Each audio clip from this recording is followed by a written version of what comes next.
Praise the lord, హల్లెలూయా. దేవుని నామానికి మహిమ కలుగును గాక. నేటి దేవుని మాట అనే శీర్షిక కోసం వేచి ఉన్న మీ అందరికీ కూడా యేసయ్య నామంలో వందనాలు తెలియజేస్తూ ఉన్నాం. బాగున్నారా? దేవుని మహాకృప, ఆయన మహా కనికరాన్ని బట్టి ప్రతిరోజు ఈ విధంగా మనం కలుసుకొని దేవుని యొక్క వాక్యం వినడానికి దేవుడు మనకు సహాయం చేస్తూ ఉన్నారు. గొప్ప దేవునికి మహిమ కలుగును గాక. మరి ఈరోజు నేటి దేవుని మాటలో దేవుడు మనకి ఇవ్వబోతున్న మాటను ఒక్కసారి మనం చూద్దాం. కీర్తనల గ్రంథము 31వ దావీదు కీర్తన 23వ వచనం నేను చదువుతూ ఉన్నాను. మీరు కూడా ఒక్కసారి చూడండి. యెహోవా భక్తులారా, మీరందరూ ఆయనను ప్రేమించుడి. యెహోవా విశ్వాసులను కాపాడును. గర్వముగా ప్రవర్తించు వారికి ఆయన గొప్ప ప్రతీకారము చేయును అని కీర్తనాకారుడైన దావీదు చాలా చక్కని మాట సెలవిస్తూ ఉన్నాడు. యెహోవా భక్తులారా అని పిలుస్తూ మీరందరూ ఆయన్ని ప్రేమించండి అని చెబుతూ యెహోవా విశ్వాసులను కాపాడును. యెహోవా దేవుడు ఎవరైతే విశ్వాసం కలిగి జీవిస్తారో, దేవుని యందు నమ్మకం ఉంచుతారో వారందరినీ కూడా కాపాడే బాధ్యత దేవునిదే, యెహోవా దేవునిదే అని చెప్పడం మనం చూస్తూ ఉన్నాం. విశ్వాసులు అంటే మనకు తెలుసు. విశ్వాసులు అంటే విశ్వాసము కలిగిన వారు. ఎందరైతే దేవుణ్ణి అంగీకరిస్తారో వారందరూ కూడా విశ్వాసము ద్వారా దేవుని కుమారులు కుమార్తెలై ఉన్నారని లేఖనం చెప్తూ ఉంది కదా. ఈ రోజున ఎవరైతే దేవుని యందు నమ్మకం ఉంచారో వారందరూ కూడా దేవుని కుమారులంగా కుమార్తెలంగా పిలువబడుతూ ఉన్నాం. మనందరినీ కూడా విశ్వాసులు అని చెప్పడం కూడా మనం చూస్తూ ఉన్నాం. దేవుని బాధ్యత ఏంటంటే ఆయన విశ్వాసులను కాపాడే గొప్ప దేవుడై ఉన్నాడు. విశ్వాసులను కాపాడే బాధ్యత ఆయనదే. అందుకనే చాలా లేఖనాల్లో మనం చూస్తాం, ఆయన భక్తులను ఆయన ఎప్పుడూ కాపాడుతూ ఉంటారని, ఆయన ఎప్పుడూ వారిని విడిచిపెట్టరని చాలాసార్లు మనం విని ఉన్నాం, చదివాం కూడా. మరి ఈరోజు విశ్వాసులను దేవుడు ఎక్కడి నుంచి కాపాడతాడు, ఎలా కాపాడతాడు అని ఆలోచిస్తే యోహాను రాసిన సువార్త 1వ యోహాను పత్రిక 5వ అధ్యాయము 4వ వచనం చూడగలిగితే అక్కడ రాయబడిన మాట ఏంటి అంటే, లోకమును జయించిన విజయము మన విశ్వాసమే అని యోహాను భక్తుడు రాస్తూ ఉన్నాడు. లోకాన్ని జయించాలి అంటే ఆ శక్తి లేకపోతే ఆ జయం అనేది ఎలా కలుగుతుంది మనకంటే విశ్వాసం మూలంగా మాత్రమే కలుగుతుంది. మనకందరికీ తెలుసు, లోకములో ఉన్నదంతయు నేత్రాస, శరీరాస, జీవపు డంబము అని లేఖనం చెప్తూ ఉంది కదా. మరి నేత్రాశను జయించాలన్నా లేకపోతే శరీరాశలను జయించాలన్నా జీవపు డంబాన్ని జయించాలి అన్నా తప్పకుండా విశ్వాసులలో విశ్వాసం ఉండాలి. విశ్వాసం ఉన్నవారు మాత్రమే లోకాన్ని జయించగలరు. ఈ రోజున లోకంలో ఎన్నో రకాలైన పాపాలు ఉన్నాయి, శోధనలు ఉన్నాయి. ఆ శోధనలో మనం పడిపోకుండా, ఆ లోకాశలకు మనం గురవ్వకుండా ఉండాలి అంటే దేవుని పట్ల మనకు అచంచలమైన విశ్వాసం ఉండాలని దేవుడు కోరుకుంటూ ఉన్నాడు. దేవుని బాధ్యత ఏంటి అంటే విశ్వాసులను కాపాడే బాధ్యత ఆయనదే. మనం విశ్వాసం ఉంచితే చాలు, దేవుడు అద్భుతమైన కార్యాలు మన జీవితంలో జరిగిస్తాడు. అన్నిటికంటే పెద్ద అద్భుతం ఏమిటి అంటే పాపాన్ని జయించడం, పాపానికి లోబడకుండా ఉండడం. ఈ రోజున అంత అద్భుతం మన జీవితంలో జరగాలి అంటే కేవలం దేవుని మీద విశ్వాసం ఉంటే చాలు, మనం లోకాన్ని జయించగలమని యోహాను భక్తుడు చెప్పడం మనం చూస్తూ ఉన్నాం. ఇంకా మనం చూద్దామా, యెహోవా విశ్వాసులను ఎలా కాపాడతాడో ద్వితీయోపదేశకాండము 6వ అధ్యాయము 5వ వచనం నేను చదువుతూ ఉన్నాను. మీరు కూడా ఒక్కసారి చూడండి. అందులో రాయబడిన మాట ఏంటి అంటే, నీ పూర్ణ హృదయముతోనూ నీ పూర్ణ ఆత్మతోనూ నీ పూర్ణ శక్తితోనూ నీ దేవుడైన యెహోవాను ప్రేమింపవలెను అని చెప్పడం మనం చూస్తూ ఉన్నాం. ఇశ్రాయేలులందరికీ దేవుడు ఆజ్ఞలు ఇచ్చాడు కదా. ఆజ్ఞలన్నీ కూడా పూర్ణ హృదయంతో, పూర్ణ మనసుతో, పూర్ణ వివేకముతో నువ్వు నీ దేవుడైన యెహోవాను ప్రేమించాలి అని చెప్పడం మనం చూస్తూ ఉన్నాం. దేవుణ్ణి ప్రేమించడం అంటే మనందరికీ తెలుసు. యోహాను సువార్త 14వ అధ్యాయం 23వ వచనంలో ఈలాగు వ్రాయబడి ఉంది. యేసు అన్నారు, ఒకడు నన్ను ప్రేమించిన ఎడల వాడు నా ఆజ్ఞలు గైకొనును అని చెప్పడం మనం చాలాసార్లు విన్నాము, చదివాము కూడా. చూడండి, అక్కడ రాయబడిన మాట ఏంటి అంటే, యేసు ప్రభు అంటూ ఉన్నారు, ఒకడు నన్ను ప్రేమించిన ఎడల వాడు నా మాట గైకొనును, అప్పుడు నా తండ్రి వానిని ప్రేమించును, మేము వాని యొద్దకు వచ్చి వాని యొద్ద నివాసము చేతుము అని చెప్పడం మనం చూస్తూ ఉన్నాం. నిజమే కదా. దేవుణ్ణి ప్రేమించడం అంటే నోటితో చెప్పడం కాదు, కానీ దేవుని ప్రేమించడం అంటే కేవలం మన యొక్క చేతులలో బైబిల్ ఉండడం కాదు, కానీ దేవుణ్ణి ప్రేమించడం అంటే ఆయన ఆజ్ఞలు చదువుతూ ఆయన ఆజ్ఞల ప్రకారంగా జీవించడం, గైకొనడమే దేవుణ్ణి ప్రేమించడం అని చెప్తూ ఉండడం మనం వింటూ ఉన్నాం. ఈ రోజున యెహోవా విశ్వాసులను కాపాడును అని కదా ఈరోజు మనం నేర్చుకుంటూ ఉన్నాం. ఆయన విశ్వాసులను కాపాడుతాడు అంటే అర్థం ఏంటి అంటే, యెహోవా భక్తులారా మీరందరూ ఆయనను ప్రేమించండి అని చెప్తూ ఉన్నారు. ఆయన ప్రేమించడము అంటే అర్థం ఏంటి అంటే, ఆయన చెప్పిన ఆజ్ఞలు మనం పాటించగలిగితే, ఆయన చెప్పినట్టు మనం చేయగలిగితే, ఆయన వాక్యాన్ని మనం గైకొనగలిగితే మనం ఆయన్ని ప్రేమిస్తున్నామని లెక్క అన్నమాట. ఏమంటే, తల్లిదండ్రుల మాట వింటే పిల్లవాడు తల్లిదండ్రుల మాట విన్నాడు అనుకోండి, దాని అర్థం ఏంటి అంటే తల్లిదండ్రులు అంటే ఆ పిల్లవానికి చాలా ఇష్టం అన్నమాట. ఎవరైతే ప్రేమిస్తారో వాళ్ళు మాత్రమే వాళ్ళ యొక్క మాటను గైకుంటారు అని లేఖనం ద్వారా మనం నేర్చుకుంటూ ఉన్నాం. ఇంకా మనం చూద్దామా, పేతురు రాసిన మొదటి పత్రిక 1వ అధ్యాయం 5వ వచనంలో పేతురు గారు ఇంకా చాలా చక్కగా చెప్తూ ఉంటారు. అక్కడ రాయబడిన మాట ఏంటి అంటే, పేతురు రాసిన మొదటి పత్రికలో 1వ అధ్యాయము 5వ వచనం నేను చదువుతూ ఉన్నాను. కడవరి కాలమందు బయలుపరచబడుటకు సిద్ధముగా ఉన్న రక్షణ మీకు కలుగునట్లు విశ్వాసము ద్వారా దేవుని శక్తి చేత కాపాడబడు మీ కొరకు ఆ స్వాస్యము పరలోకమందు భద్రపరచబడి ఉన్నది అని చక్కగా చెప్తూ ఉన్నారు పేతురు గారు. ఏమని చెప్తున్నారంటే, విశ్వాసము ద్వారా దేవుని శక్తి చేత కాపాడబడు మీ కొరకు. అంటే మనం విశ్వాసం ఉంచితే విశ్వాసము ద్వారా దేవుని శక్తి మన లోపలికి వస్తుంది. ఎప్పుడైతే దేవుని శక్తి మన లోపలికి వచ్చిందో ఆ దేవుని శక్తి చేత మనం పాపాన్ని జయించగలం, లోకాన్ని జయించగలం, ప్రతి విధమైన శోధనను మనం ఎదుర్కోగలము అని మనం నేర్చుకుంటూ ఉన్నాం. అంత మాత్రమే కాదు, ఇంకా ఏం చెప్తున్నారంటే, కాపాడబడు మీ కొరకు ఆ స్వాస్యము పరలోకమందు భద్రపరచబడి ఉన్నది. ఈ రోజున విశ్వాసులందరికీ కూడా దేవుడు ఒక నిరీక్షణ ఇచ్చాడు, దేవుడు ఒక స్వాస్యాన్ని అనుగ్రహించాడు. అదేంటి అంటే, పరలోక రాజ్యాన్ని దేవుడు విశ్వాసుకు స్వాస్యంగా అనుగ్రహించాడు అని లేఖనం తెలియజేస్తుంది. అంటే రెండవ మరణమైన నరకము నుంచి దేవుడు మనల్ని తప్పించి విశ్వాసులందరినీ పరలోక రాజ్యం చేరుస్తాడు అనే లేఖనం ద్వారా మనం నేర్చుకుంటూ ఉన్నాం.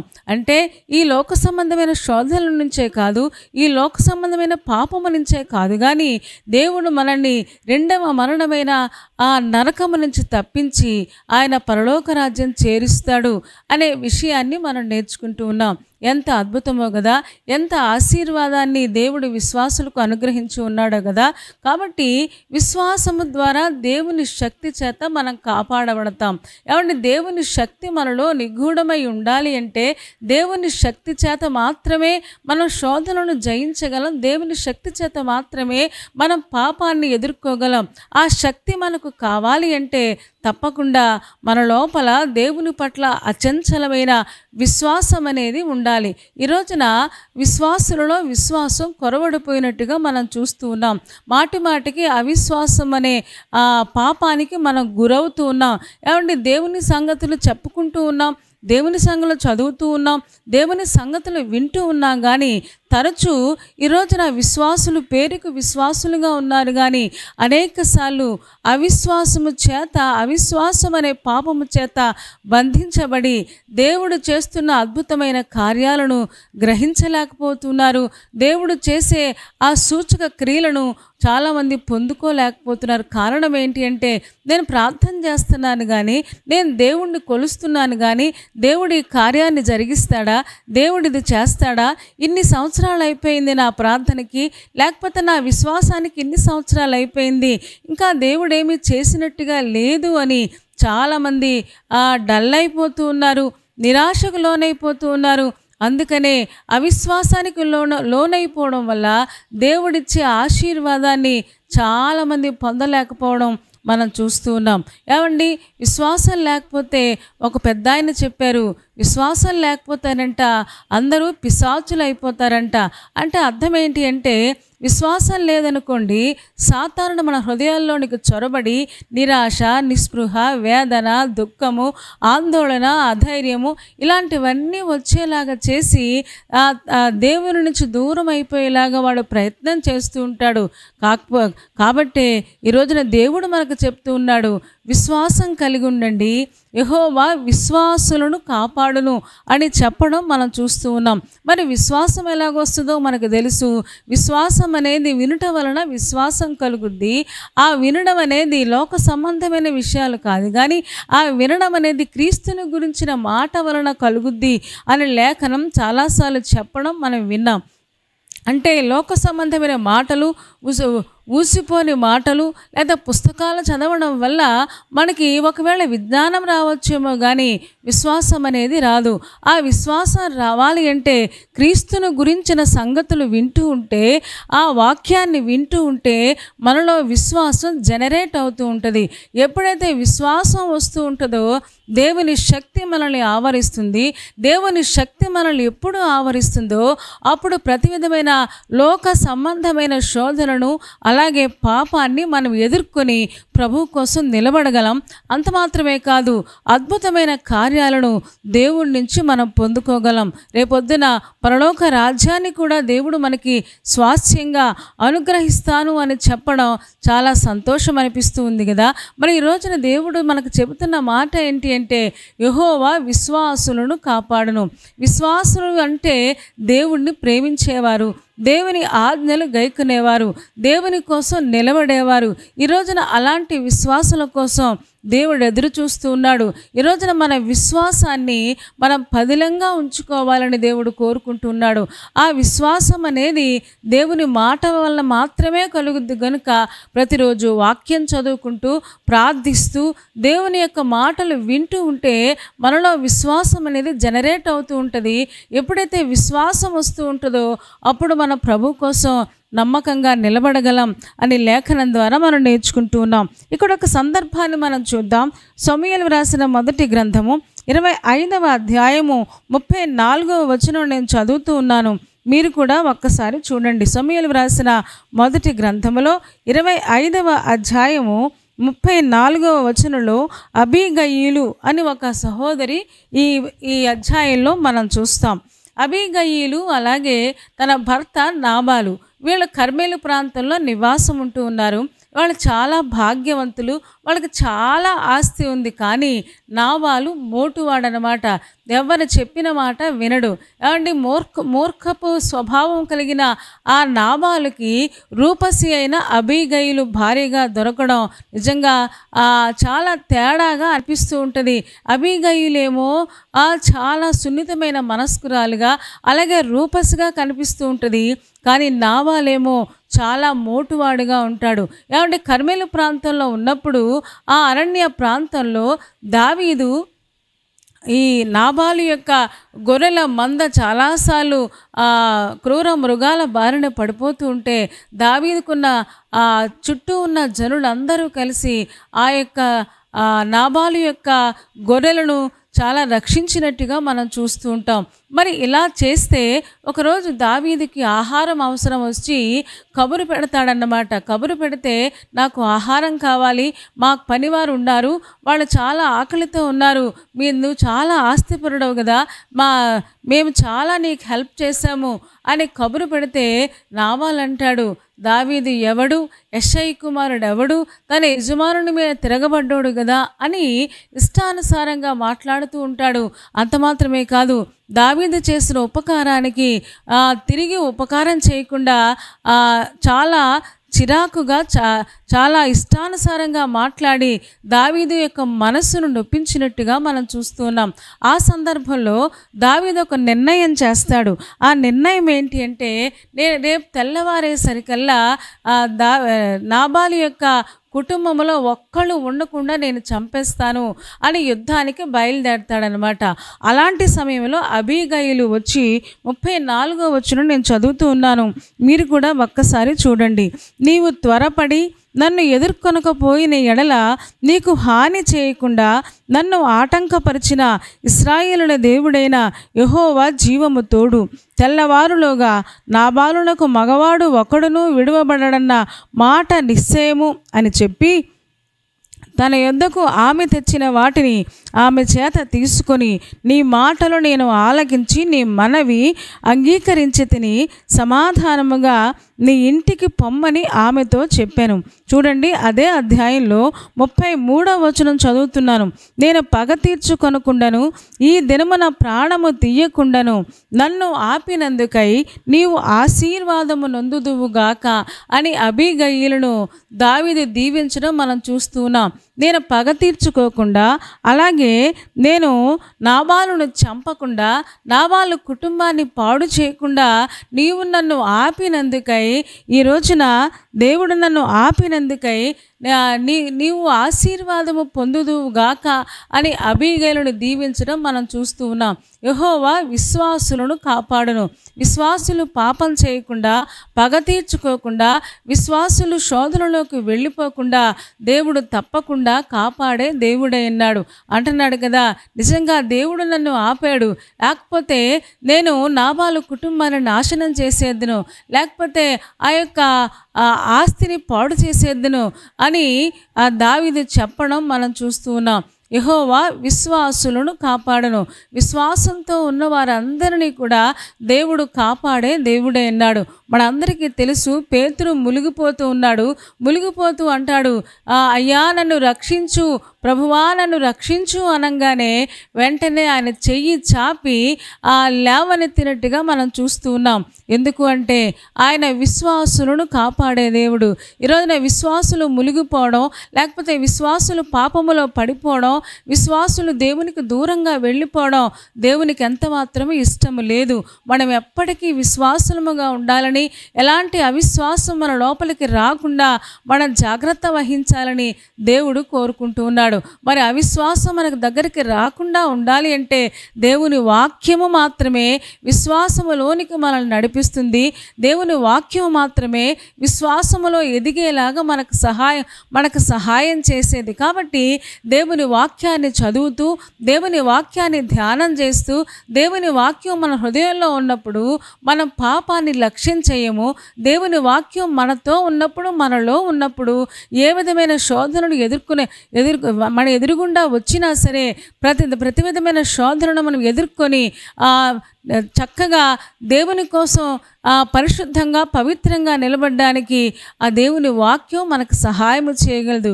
కాబట్టి ఈ రోజున దేవుడు మనతో చెబుతున్న మాట ఏంటి అంటే, మనం ఎప్పటికీ విశ్వాసులంగా ఉండాలని, ఆ విశ్వాసాన్ని పోగొట్టుకోకుండా విశ్వాసాన్ని భద్రపరుచుకోవాలని దేవుడు కోరుకుంటూ ఉన్నాడు. ఈ రోజున మనకిస్తున్న వాగ్దానం ఏంటి అంటే, యెహోవా విశ్వాసులను కాపాడును, గర్వముగా ప్రవర్తించు వారికి ఆయన హాని చేస్తాడు అని మనం చదివాం కదా. ఏమంటే గర్వం అనేది దేవునికి అస్సలు ఇష్టం లేదు. గర్వం అనేది పాపానికి సంబంధించింది, సాతానుకు సంబంధించింది. ఈరోజున విశ్వాసులు ఎప్పటికీ విశ్వాసులుగా ఉండాలి, విశ్వాసముతో ఉండాలి. ఏమండి ఇలాంటి వారు ఎక్కడున్నా సరే, వారు అరణ్యంలో ఉన్నా, లేకపోతే తుఫాను మధ్యలో పౌలు గారిలాగా నలిగిపోతూ ఉన్నా సరే దేవుడు విశ్వాసులను కాపాడను. యోనా చూడండి, ఆయన మునిగిపోతూ ఉన్నాడు, లేకపోతే సముద్రంలో పడవేశారు. పడవేసినా సరే దేవుడు ఒక తిమింగలానికి ఆజ్ఞాపించి యోనాను కాపాడినట్టుగా మనం చూస్తూ ఉన్నాం. ఏమంటే ప్రాణాత్మ శరీరాలు మన దేవుడు కాపాడే దేవుడై ఉన్నాడు. ఏమంటే ఎంత మంచి వాగ్దానము దేవుడు మనకిస్తూ ఉన్నాడు కదా. కాబట్టి ఎప్పటికీ విశ్వాసము కలిగి జీవిద్దాం. విశ్వాసము ద్వారా దేవుని శక్తి చేత నింపబడదాం. విశ్వాసము ద్వారా ఆ అద్భుతమైన కార్యాలు మనం పొందుకుందాం. ఏమండి, మనకందరికీ తెలుసు హెబ్రీయులకు రాసిన పత్రిక 11వ అధ్యాయం అంతా వారి విశ్వాసము ద్వారా రాజ్యములను జయించారు. ఏమండి, విశ్వాసము ద్వారా వాళ్ళు చాలా అద్భుతమైన కార్యాలు పొందుకున్నారని అనేక మంది కోసం చెప్పడం జరిగింది కదా. ఈ రోజున మనం కూడా అలాంటి విశ్వాసపు ఆత్మను కలిగిన వారమై దేవుని నుంచి అద్భుతాలు పొందుకుందాం. ప్రతి విధమైన శోధనను ఎదుర్కొని ప్రభు కోసం పరిశుద్ధంగా పవిత్రంగా నిలబడడానికి ప్రయత్నం చేద్దాం. అట్టి కృప దేవుడు మనందరికీ దయచేయునుగాక. తలలు వంచండి, కళ్ళు మూసుకోండి. చిన్న మాట ప్రార్థన చేద్దాం. పరిశుద్ధుడా, ప్రేమ కలిగిన మా తండ్రి, నీ పాదాలకు వందనాలు స్తోత్రాలు చెల్లిస్తూ ఉన్నాం. నీవెంత మంచి దేవుడవు, ఎంత ప్రేమ కలిగిన దేవుడవు. మీరు మాతో మాట్లాడిన ఈ శ్రేష్టమైన మాట కోసం మీకు వందనాలు. మమ్మల్ని కాపాడే బాధ్యత మీదే అని మీరు చెబుతూ ఉన్నారు. ఆయన చాలాసార్లు మా బలం మీద మా శక్తి మీద ఆధారపడిన ఆయన చాలాసార్లు మమ్మల్ని మేము కాపాడుకోలేకపోయామని ఒప్పుకుంటూ ఉన్నాం. క్షమించమని కోరుతూ ఉన్నాం. మరొకసారి మమ్మల్ని మేము మీ చేతుల్లో పెట్టుకుంటూ ఉన్నాం. దేవా, విశ్వాసులను కాపాడే దేవా, వారు మునిగిపోతూ ఉన్నా, వారు సముద్రంలో ఉన్నా, నాయన అరణ్యంలో ఉన్నా, వారి తుఫాను మధ్యలో నలిగిపోతూ ఉన్నా, దేవా కాపాడే బాధ్యత మీది గనుక, కాపాడేవాడు దేవుడవు నీవు గనుక విశ్వాసము ద్వారా దేవుని శక్తిని పొందుకున్న వారమే తండ్రి. నీ చేతిలో మేము ఉండడానికి మీరే కృప చూపించమని ప్రార్థిస్తూ ఉన్నాం. వినుట వలన విశ్వాసము కలుగును గనుక దేవా, ప్రతిరోజు నీ మాటలు వింటూ నాయన నీ వాక్యాన్ని చదువుతూ గైకొంటూ ఆ ప్రకారంగా శక్తిని విశ్వాసాన్ని పొందుకొని ఆయన తర్వాత భవిష్యత్తులో నాయన రెండవ మరణమైన తండ్రి నరకము నుంచి తప్పించబడి పరలోక రాజ్యం చేరేంత వరకు మా విశ్వాసాన్ని కాపాడుకోవడం మాకు నేర్పించుము. చేరివచ్చిన ఒక్కొక్క విశ్వాసిని మీరు దీవించుము, ఆశీర్వాదాలతో నింపండి నాయన. పెళ్లి రోజు పుట్టినరోజు జరుపుకుంటున్న వారిని దీవించుము తండ్రి. బలహీనంగా ఉంటే మీరు ముట్టి స్వస్థపరచండి. నేను ఎగ్జామ్స్ రాస్తున్న వారిని, ఇంటర్వ్యూలకు వెళుతున్న వారిని జ్ఞాపకం చేసుకోండి. సఫలత మీరు దయచేయము, దీవించి ఆశీర్వదించి పంపించమని యేసయ్య నామంలో ప్రార్థించి వేడుకొంచున్నాము తండ్రి. ఆమేన్. ఆమేన్ చెప్పారు కదా అందరూ. చాలా సంతోషం. చాలా ఓపికగా శ్రద్ధగా దేవుని యొక్క వాక్యాన్ని మీరు వింటూ ఉన్నారు. మిమ్మల్ని బట్టి మేము కూడా సంతోషిస్తూ ఉన్నాం. మరి కార్యక్రమం మీకు నచ్చితే లైక్ చేయండి, షేర్ చేయండి, కామెంట్ కూడా పెట్టండి. అంత మాత్రమే కాదు, ఇంకా ఈ ఛానల్ని సబ్స్క్రైబ్ చేసుకోకపోతే డాక్టర్ స్పర్జన్ యూట్యూబ్ ఛానల్ని సబ్స్క్రైబ్ చేసుకోండి. తద్వారా నోటిఫికేషన్స్ అన్నీ మీకు వస్తాయి. మా కార్యక్రమాలన్నీ మీరు చూడొచ్చు. సరేనా అండి? దేవుని చిత్తమైతే మరలా రేపు ఉదయం మళ్ళీ కలుసుకుందాం. అప్పటి వరకు దేవుని మహాకృప మనందరికీ తోడై ఉండునుగాక. ఆమేన్, ఆమేన్, ఆమేన్.